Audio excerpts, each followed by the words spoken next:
أعوذ بالله من الشيطان الرجيم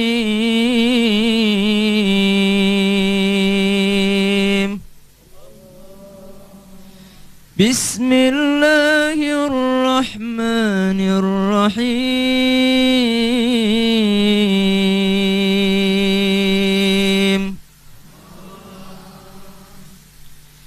يا أيها الذين آمنوا عليكم أنفسكم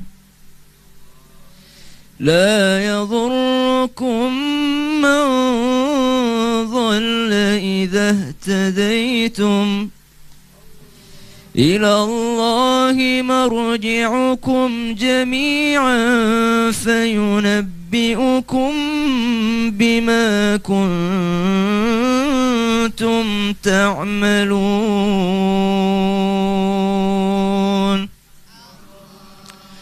Hai orang-orang yang beriman, jagalah diri kalian. Tidak akan datang suatu kemudaratan bagi kalian kecuali dengan izin Allah. Kemudian kalian akan dikembalikan kepada Allah. Jagalah diri kalian, bukan jaga dirimu sendiri. Banyak orang yang melihat kemudaratan, ya cukup tahu aja. Padahal Rasulullah Shallallahu Alaihi Wasallam bersabda, "Man ra'a minkum munkaran, falyughayyirhu biyadihi." Siapa yang melihat sesuatu kemungkaran, falyughayyirhu, yughayyir artinya ubahlah, ya, ubahlah kemungkaran itu biyadihi, dengan tangannya. Fa illam yastati' fa bilisani, kalau dia tidak mampu, dengan mulutnya, memperingatkan, memberikan peringatan-peringatan yang lembut. Fa illam yastati' fa biqalbi, kalau dia tidak bisa dengan mulutnya, baru dengan hatinya. Artinya apa? Dengan mendoakan dia. Banyak orang yang cuek, tahu aja. Ini Bu, saya berikan gambaran. Allah itu kalau memberikan suatu azab, dia tidak pilih-pilih. Oh ini orang baik, ini orang jahat. Tidak, tapi langsung. Contoh, kita naik kapal, lantai 2. Ada juga penumpang kapal di lantai 1. Penumpang kapal di lantai 1 mau bocorin kapalnya. Apa kita yang di atas? Wah, mau ngebocorin tuh di bawah. Ah, tahu aja lah. Tenggelamlah kapalnya. Itu tidak boleh. Mencegah kemungkaran adalah satu kewajiban bagi orang muslim. Tapi lihat hadisnya, falyughayyirhu, bukan hanya memperingati, tapi falyughayyir, merubah ya. Merubah beda dengan tajassas. Ada orang, ini Rasulullah mengatakan, kalau kalian melihat, bukan mencari-cari kesalahan, cek HP-nya orang, cek HP-nya suami, cek HP-nya istri. Dia lagi ngobrol sama wanita lain. Sudahlah, cukup tahu saja. Nah ini lain. Bukan, jangan mencari-cari kesalahan. Tapi ketika kamu melihat satu kemungkaran, cegahlah dia dengan tangan. Kalau tidak bisa, cegah dia dengan mulut. Kalau tidak bisa, cegah dia dengan hati. Shadaqallahul adzim. Baik, Ustadz Syam, ini sering kita temukan di dalam satu daerah. Ada beberapa orang yang melakukan kemaksiatan, ya kan? Tapi kemudian orang-orang lainnya cuek. Karena merasa bahwa ya udahlah itu urusan dia, urusan kita, urusan masing-masing. Sehingga Allah menimpakan azab pada satu daerah tersebut. Dia pikir Allah pilih-pilih kali ya. Nah, jadi tidak adanya rasa berdakwah. Padahal dakwah itu bukan tugas ustadz atau ustadzah atau ulama atau dai atau mubalik, adalah tugas bagi setiap hambanya Allah. Tawasabil haqqi wa tawasabil ya, karena kehancuran kaum yang terdahulu karena tidak adanya yang mau memberi peringatan. Nah, baik. Nah, itu terima kasih Ustadz Syam. Itu yang akan menjadi pembahasan kita pada hari ini, pada segmen ini, ibu-ibu semua, bapak-bapak dan jemaah yang ada di rumah. Bagaimana supaya kita tidak termasuk golongan orang-orang yang cukup tahu saja, tapi termasuk golongan orang-orang yang menyampaikan ayat Allah walau hanya satu ayat. Dalam hadis riwayat Bukhari Muslim dikatakan, sampaikanlah walau hanya satu ayat. Bagaimana caranya? Oh, nanti ibu mikir, kata Rasul disuruh menyampaikan ayat Allah walau cuma satu ayat. Kalau gitu aku sampaikan saja. Tapi ingat, ketika menyampaikan sesuatu ini nasihat untuk diri saya sendiri, ada beberapa syaratnya. Pertama syaratnya untuk menyampaikan ayat-ayat Allah walau hanya satu ayat, niatnya dulu lillah karena Allah, karena ingin mengadakan perbaikan, bukan karena ingin mempermalukan seseorang, bukan karena ingin rasa benci terhadap seseorang yang dikeluarkan dengan caci maki, sumpah serapah, kata-kata buruk dan yang lain-lainnya. Tidak, lillah karena Allah, karena ingin mengadakan perbaikan. Jadi luruskan dulu niatnya ketika ingin mengingatkan seseorang, luruskan dulu, ini kebaikan demi kebaikan saya, demi kebaikan dia, demi kebaikan bersama. Melihat suami yang gimana-gimana, ini kebaikan. Nih hati-hati ya, kalau ngomong sama suami Bu, banyak-banyak doa. Jadi sebelum ngomong, doa dulu, sholat dulu, benar-benar minta sama Allah yang keluar kalimatnya kalimat-kalimat yang baik, bukan kalimat-kalimat yang makin memicu pertengkaran. Tuh ya, kadang-kadang kan ngomong-ngomong aja gitu, nggak dipikirin. Dipikirin dulu, doa dulu, Rabbi shrah li sadri wa yassir li amri wahlul 'uqdatam min lisani yafqahu qawli, supaya lidah kita nggak kaku dalam menyampaikan, supaya suami mengerti perkataan kita. Begitu pula sama teman. Nggak ada salahnya kita berdoa-doanya Nabi Musa alaihissalam ketika menghadapi Fir'aun. Supaya apa? Supaya lidah kita ini lancar dalam berbicara. Semoga urusan ini dilapangkan oleh Allah, hati kita dilapangkan oleh Allah, sehingga apa yang dimaksudkan oleh kita, dia paham dan dia menerima. Banyak yang maksud kita itu benar untuk perbaikan, tapi orang nggak menerima, malah marah-marah ya Bu, ya kan? Makanya banyak-banyak berdoa itu tuh, Rabbi shrah li sadri wa yassir li amri wahlul 'uqdatam min lisani yafqahu qawli. Kemudian yang kedua, sebelum menyampaikan sesuatu, ini nasihat untuk Oki sendiri juga, terus-menerus belajar supaya yang disampaikan tidak asbun atau asal bunyi. Terus-menerus belajar, ini nih kata Rasul nih di hadis sahih, hadis Bukhari Muslim, hadis Tirmidzi, kata Rasul nih begini. Jangan tiba-tiba yang dikatain, yang disampaikan ke orang nanti hadis-hadis palsu. Nggak ada, nanti perawinya nggak jelas misalnya. Jadi ibu menyampaikan, tapi di satu sisi di waktu yang bersamaan juga belajar supaya yang disampaikan itu benar. Yang ketiga, tata cara penyampaiannya. Seringkali kita menyampaikan benar, aku kan ngomongnya benar, iya benar, niat aku baik untuk memperbaiki dia, iya, tapi tata caramu dalam menyampaikan itu tidak tepat, sehingga membuat orang tersinggung, membuat orang terasa digurui, membuat orang rasa sok alim bener sih, sok baik bener sih, ngaca aja dulu, kamu aja belum benar. Kenapa? Karena cara penyampaian kita salah. Rasul telah mengingatkan ketika menyampaikan pada seseorang dengan ucapan-ucapan yang ia pahami, dengan bahasa-bahasa yang mereka pahami.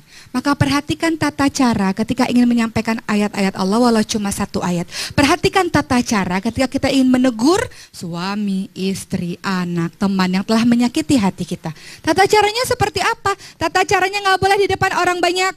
Di depan orang banyak namanya mempermalukan, bukan untuk memperbaiki. Tata caranya bicaranya tidak marah-marah, tidak dengan sumpah serapah atau nada tinggi. Tata caranya kalau misalnya masih juga banyak orang-orang nggak mau dengar nih, kasih aja dalil-dalil ayat-ayat suci Al-Quran ataupun hadis-hadis. Kalau dia adalah orang-orang yang sami'na wa ata'na, dia dengar, dia taat, dia takut pada Allah, dia akan patuh pada kata-kata itu. Karena kata-kata yang bersumber dari ayat-ayat suci Al-Quran maupun sunnahnya Rasulullah. Cuma jangan ngumbar-ngumbar ayat. Oh iya. Karena jangan sampai ayat itu yang diperendahkan disebabkan karena ucapanmu. Contohnya Para gimana? pembohong, para pendusta, terus baca-baca ayat. Nanti ayatnya apa sih? Kadang-kadang kan ada acara udah mepet. Disuruh ngaji, panjang banget ayatnya. Orang jamaah lama banget ini ngaji. Jadi bukan orang yang berbuat, ayatnya yang dihina. Ya. Jadi kadang-kala ada juga imam, sok Ali, Allahu Akbar, udah kebakaran masih panjang ayatnya. Pokoknya dia bilang habis rumahku. Jadi lihat juga posisi. Tapi memang boleh dibilang ini kita harus tahu teknik komunikasi ya. Seperti teknik misalnya kita komunikasi. orang tua nih mau memberitahu anak, kan itu memang kita nggak bisa langsung menggurui kan. Ada kita harus namanya sejajar. Retorika. 2, 3. Retorika. Bagaimana kita menyampaikan sesuai dengan ya gimana ya? Kalau anak-anak ya bahasa anak gitu. Ya, Iya. jadi intinya sesuatu yang mudah dipahami oleh Iya. orang banyak. Ya, gitu. oke. Nah, ini sekarang saya pengen nanya sama Ayu nih. Ini sebenarnya kalau secara teknik komunikasi nggak baik kalau begini nih. Kalau begini kayaknya Sejajar ya. Ya harusnya sejajar begini. Hati-hati. Betul. Pandangan pertama. Astagfirullahaladzim. Susun Ingat, banget. anaknya 3. Masya Allah. Cowok semua. Loh, kan Nggak kita mau ngomongin. punya anak cewek dari situ. Hei. Ustaz, udah. Ya, nanya Ayu, apa nih? Ayu ini kan perempuan, biasanya perempuan tuh suka ngobrol lah ya. Dibilang ngoceh atau macam-macam itu juga sama lah. Pokoknya suka ngobrol. Nah, tapi kalau untuk Ayu, masalah-masalah seperti apa sih yang biasanya Ayu suka, ya udah deh, nggak usah dipikirin lagi deh. Cukup tahu aja. Itu tuh seperti apa tuh? Masalah seperti apa yang Ayu suka bersikap seperti itu? Biasanya sih masalah-masalah yang kayak cuma masalah-masalah kecil sih, kayak kemarin gue ketemu sama si ini ngomongin lo begini gitu. Tapi itu dilaporin ke teman yang lain kayak gitu nggak? Aku justru kenapa aku mikir udah stop sampai sini aja karena gini, belum bisa jadi aku juga digituin sama temen tuh yang nyampein gitu. Jadi aku kayak kalau misalnya aku nanggepin lagi berarti kan kayak makin panjang dan akan panjang urusannya gitu. Bener.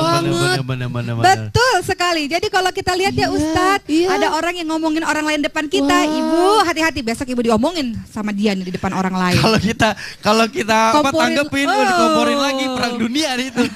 Ini nih yang harus dicontoh ibu-ibu, yang tukang cerewet, yang tukang gibah.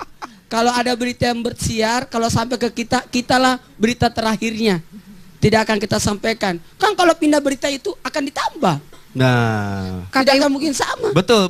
Bahasa kita sama bahasa orang lain tuh pasti beda. Kata ibu-ibu gini, aku tuh nggak gibah, aku tuh cuman iya aja terus sama ketawa aja sama Bu dosanya. Apa namanya aja? Ngomporin kata ibu-ibu tuh. Pelakunya komporin katanya. Bukan. Kalau ibu di rumahnya tuh punya kompor doang. Nih, yang bilang manas-manasin. Gitu ya pekerjaan ibu. Enggak. Iya ibu kerjanya memang gitu di rumah, manasin pakai microwave kayak gitu ya.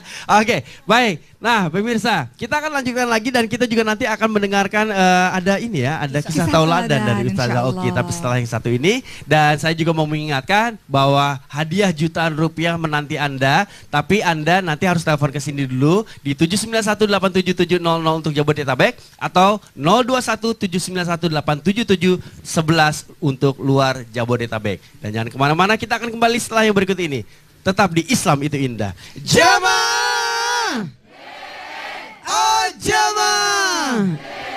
Alhamdulillah.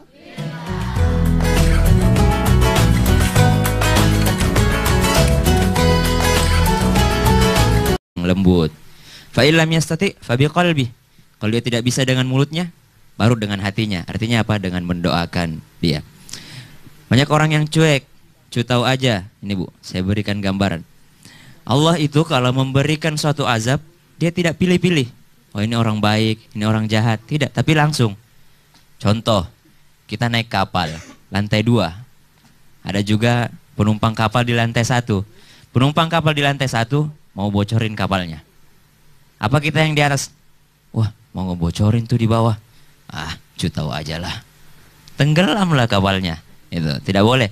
Mencegah kemungkaran adalah satu kewajiban bagi orang muslim. Tapi lihat hadisnya, fal yughayyirhu, bukan hanya memperingati tapi fal yughayyir, merubah ya. Merubah beda dengan tajassas. Ada orang ini Rasulullah mengatakan kalau kalian melihat bukan mencari-cari kesalahan.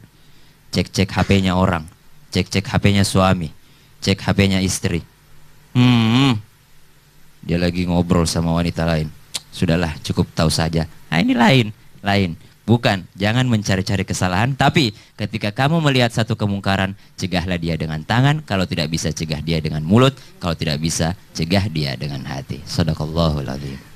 Baik, Ustadz Syam, ini sering kita temukan di dalam satu daerah. Ada beberapa orang yang melakukan kemaksiatan, ya kan? Tapi kemudian orang-orang lainnya cuek. Karena merasa bahwa ya udahlah itu urusan dia, urusan kita, urusan masing-masing. Sehingga Allah menimpakan azab pada satu daerah tersebut. Dipikir Allah pilih-pilih kali ya. Nah, jadi tidak adanya rasa berdakwah. Padahal dakwah itu bukan tugas ustadz atau ustadzah atau ulama atau dai atau mubalik, adalah adalah tugas bagi setiap hambanya Allah. Tawasabil haqqi wa tawasabil ya, karena kehancuran kaum yang terdahulu karena tidak adanya yang mau memberi peringatan. Nah, baik. Nah, itu terima kasih Ustadz Syam. Itu yang akan menjadi pembahasan kita pada hari ini, pada segmen ini, ibu-ibu semua, bapak-bapak dan jemaah yang ada di rumah.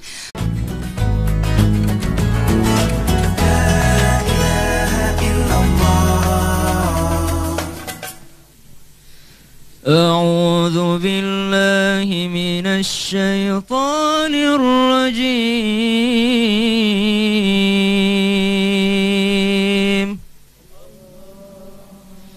Bismillahirrahmanirrahim. Ya ayyuhalladzina amanu 'alaikum anfusakum la yadhurrukum man dhalla idza ihtadaytum ila Allahi marji'ukum jami'an fayunabbi'ukum bima kuntum ta'malun.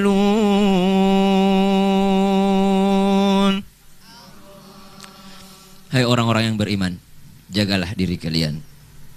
Tidak akan datang suatu kemudaratan bagi kalian kecuali dengan izin Allah. Kemudian kalian akan dikembalikan kepada Allah. Jagalah diri kalian, bukan jaga dirimu sendiri. Banyak orang yang melihat kemudaratan, ya cukup tahu aja. Padahal Rasulullah Shallallahu Alaihi Wasallam bersabda, "Man ra'a minkum munkaran, falyughayyirhu biyadihi." Siapa yang melihat sesuatu kemungkaran, falyughayyirhu, yughayyir artinya ubahlah, ya, ubahlah kemungkaran itu biyadihi, dengan tangannya.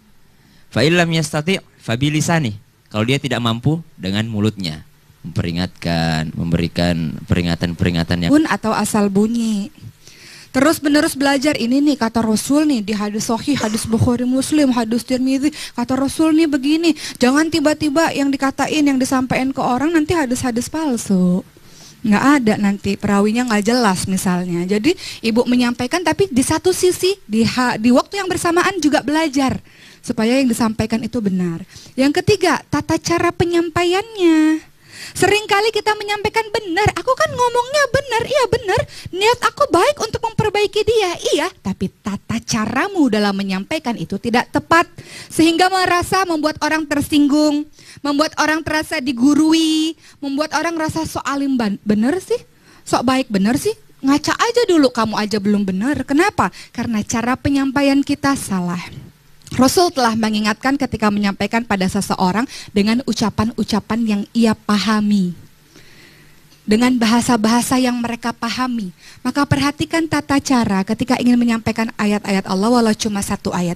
Perhatikan tata cara ketika kita ingin menegur suami, istri, anak, teman yang telah menyakiti hati kita. Tata caranya seperti apa? Tata caranya nggak boleh di depan orang banyak. Di depan orang banyak namanya mempermalukan, bukan untuk memperbaiki. Tata caranya bicaranya tidak marah-marah, tidak dengan sumpah serapah atau nada tinggi. Tata caranya kalau misalnya masih juga banyak orang-orang nggak mau dengar nih, kasih aja dalil-dalil ayat-ayat suci Al-Quran ataupun hadis-hadis. Kalau dia adalah orang-orang yang sami'na wa ata'na, dia dengar, dia taat, dia takut pada Allah, dia akan patuh pada kata-kata itu. Karena kata-kata yang bersumber dari ayat-ayat suci Al-Quran maupun sunnahnya Rasulullah. Cuma jangan ngumbar-ngumbar ayat. Oh iya. Karena jangan sampai ayat itu yang diperendahkan disebabkan karena ucapanmu. Para Contohnya pembohong, para pendusta, terus baca-baca ayat. Nanti ayatnya apa sih? Kadang-kadang kan ada acara udah mepet. Disuruh ngaji, panjang banget ayatnya. Orang jamaah lama banget ini ngaji. Jadi bukan orang yang Bagaimana supaya kita tidak termasuk golongan orang-orang yang cukup tahu saja, tapi termasuk golongan orang-orang yang menyampaikan ayat Allah walau hanya satu ayat. Dalam hadis riwayat Bukhari Muslim dikatakan, sampaikanlah walau hanya satu ayat. Bagaimana caranya? Oh, nanti ibu mikir, kata Rasul disuruh menyampaikan ayat Allah walau cuma satu ayat, kalau gitu aku sampaikan saja. Tapi ingat, ketika menyampaikan sesuatu ini nasihat untuk diri saya sendiri, ada beberapa syaratnya. Pertama syaratnya untuk menyampaikan ayat-ayat Allah walau hanya satu ayat, niatnya dulu lillah karena Allah, karena ingin mengadakan perbaikan, bukan karena ingin mempermalukan seseorang, bukan karena ingin rasa benci terhadap seseorang yang dikeluarkan dengan caci maki, sumpah serapah, kata-kata buruk dan yang lain-lainnya. Tidak, lillah karena Allah, karena ingin mengadakan perbaikan. Jadi luruskan dulu niatnya ketika ingin mengingatkan seseorang, luruskan dulu, ini kebaikan demi kebaikan saya, demi kebaikan dia, demi kebaikan bersama. Melihat suami yang gimana-gimana, ini kebaikan. Nih hati-hati ya, kalau ngomong sama suami Bu, banyak-banyak doa. Jadi sebelum ngomong, doa dulu, sholat dulu, benar-benar minta sama Allah yang keluar kalimatnya kalimat-kalimat yang baik, bukan kalimat-kalimat yang makin memicu pertengkaran. Tuh ya, kadang-kadang kan ngomong-ngomong aja gitu, nggak dipikirin. Dipikirin dulu, doa dulu, Rabbi syrah li sodri wa yassir li amri wahlul 'uqdatam min lisani yafqahu qawli, supaya lidah kita nggak kaku dalam menyampaikan, supaya suami mengerti perkataan kita. Begitu pula sama teman. Nggak ada salahnya kita berdoa-doanya Nabi Musa alaihissalam ketika menghadapi Fir'aun. Supaya apa? Supaya lidah kita ini lancar dalam berbicara. Semoga urusan ini dilapangkan oleh Allah, hati kita dilapangkan oleh Allah, sehingga apa yang dimaksudkan oleh kita, dia paham dan dia menerima. Banyak yang maksud kita itu benar untuk perbaikan, tapi orang nggak menerima, malah marah-marah ya Bu, ya kan? Makanya banyak-banyak berdoa itu tuh, Rabbi syrah li sadri wa yassir li amri wahlul 'uqdatam min lisani yafqahu qawli. Kemudian yang kedua, sebelum menyampaikan sesuatu, ini nasihat untuk Oki sendiri juga, terus-menerus belajar supaya yang disampaikan tidak buat ayatnya yang dihina. Ya. Jadi kadang-kala ada juga imam, sok Ali, Allah Akbar, udah kebakaran masih panjang ayatnya. Oh yang bilang habis rumahku. Jadi lihat juga posisi. Tapi memang boleh dibilang ini kita harus tahu teknik komunikasi ya. Seperti misalnya kita orang tua nih mau memberitahu anak, kan itu memang kita nggak bisa langsung menggurui kan. Ada kita harus sejajar. Retorika. 1, 2, 3. Retorika. Bagaimana kita menyampaikan sesuai dengan, ya gimana ya, kalau anak-anak ya bahasa anak-anak gitu. Ya, jadi intinya sesuatu yang mudah dipahami oleh orang banyak. Ya, gitu. Oke. Nah, ini sekarang saya pengen nanya sama Ayu nih. Ini sebenarnya kalau secara teknik komunikasi nggak baik kalau begini nih. Kalau begini kayaknya sejajar ya. Ya harusnya sejajar begini. Hati-hati, pandangan pertama. Astagfirullahaladzim. Suzon banget. Ingat, anaknya 3. Masya Allah. Cowok semua. Loh, kan Nggak kita mau punya anak cewek dari situ. Hei. Ustaz, udah. Ya, nanya apa nih? Ayu ini kan perempuan, biasanya perempuan tuh suka ngobrol lah ya. Dibilang ngoceh atau macam-macam itu juga sama lah. Pokoknya suka ngobrol. Nah, tapi kalau untuk Ayu, masalah-masalah seperti apa sih yang biasanya Ayu suka, ya udah deh, nggak usah dipikirin lagi deh. Cukup tahu aja. Itu tuh seperti apa tuh? Masalah seperti apa yang Ayu suka bersikap seperti itu? Biasanya sih masalah-masalah yang kayak cuma masalah-masalah kecil sih, kayak kemarin gue ketemu sama si ini ngomongin lo begini gitu. Tapi itu dilaporin ke teman yang lain kayak gitu nggak? Aku justru kenapa aku mikir udah stop sampai sini aja karena gini, belum bisa jadi aku juga digituin sama temen-temen yang nyampein gitu. Jadi aku kayak kalau misalnya aku nanggepin lagi berarti kan kayak makin panjang dan akan panjang urusannya gitu. Ya Allah, baik Bener. Betul sekali. Jadi kalau kita lihat ya Ustadz, ada orang yang ngomongin orang lain depan kita, Ibu hati-hati besok Ibu diomongin sama dia nih di depan orang lain. Kalau kita